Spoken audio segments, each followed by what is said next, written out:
Kung bibigyan ka ng pagkakataong pumili ng magiging kasama sa pelikula, leading ladies, sinong pipiliin mo? Boy. Ano nga nyo? Narinig mo na. Narinig mo na, of course. Si Sharon has been part of my life. Hindi ko naman...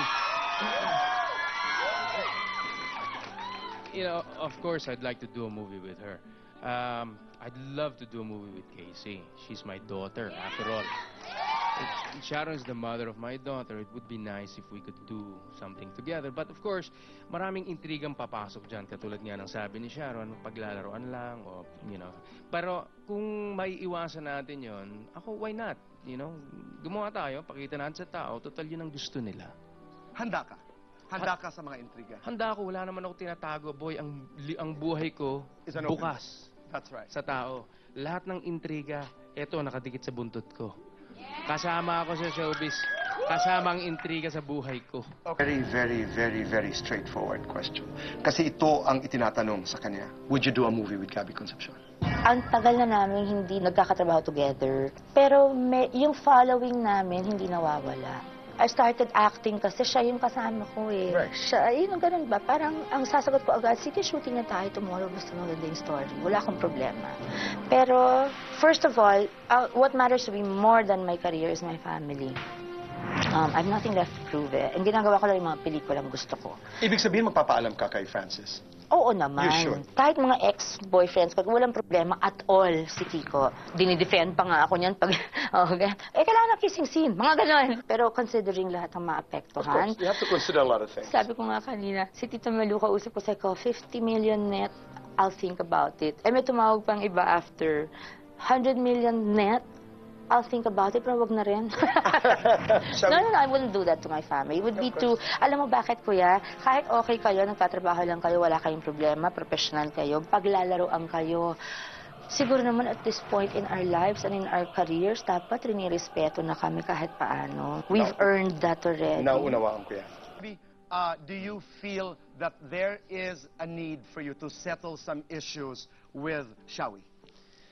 Hindi pa kami nag-uusap ng one-on-one. In other words, hindi pa kami nagkikita. Umupo tayo sa isang restaurant, kumain tayo, mag-usap tayo. Are you willing to do it? Oh yeah, definitely. Alright. But nag-usap na kami sa telepono. Okay. Nung dumadalaw sa akin si Casey, especially nung when I was in America, nag-usap kami sa telepono. And we've settled it. Okay na kami. Maganda yung usapan namin. But for us to sit down, hindi na siguro mangyayari yun because nag-usap na kami. Because there is no need. There's no need, though. Pero lahat ng dapat pag-usapan ay pinag-usapan na. Marami na kami napag-usapan. But if we want to talk further, we can do that. Right. Okay. Pero siguro there's no more need for it. Si Gabby ba tumawag, humingi ng dispensa ng tawad sa'yo? Hindi. Hindi. Nakapag-usap kami when Casey went there the first time. Pero I hope he doesn't mind my saying this because I really waited for that moment for so long.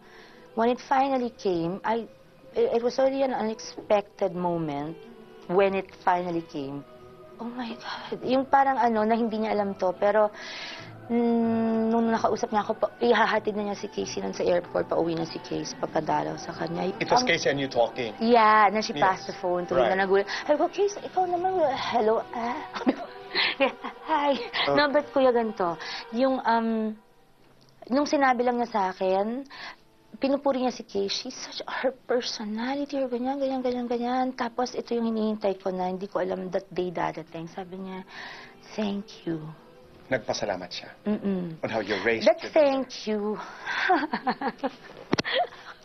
You're welcome. Pero alam mo, Shawi, importante kasi malaman namin yung... After that, I'll just mixing it. When Rufa interviewed me in the bus also, Yes, hi, sweetie, I love you. Yeah. And she asked me about him, so I still, whatever I said in that interview, I got a text message saying, Sha, I will hug you for that interview, thank you. Nakanood pala siya, nagulat ako. Yun lang yun, pero hindi kami, thank you lang, na-appreciate ko yung na-appreciate nila. I realize now as we talk, hindi mo lahat ilinalabas. Ay, thank Hindi you ka for saying that. I was Hindi just ka gonna say. nagsasalita. Ang dami mong emosyon, ang dami mong kwento na sinasarili, ang dami mong iyak na ikaw lamang. Ay, galit ba sa'yo si Sharon? Ay, meron nga ba? Well, Siguro sa mga naririnig natin noon, may galit siya sa akin. But that's all in the past. Right. But So kung ano man ang ito, sasabihin ko, kung ano man ang kasalanan na gawa ko sa kanya o kahit na kanino, andito ako para humingi ng pagpapatawad. So let's put all the issues behind us now. I'm not here para mang-intriga. Andito ako to start a new life. Tawi, diretsang tanong.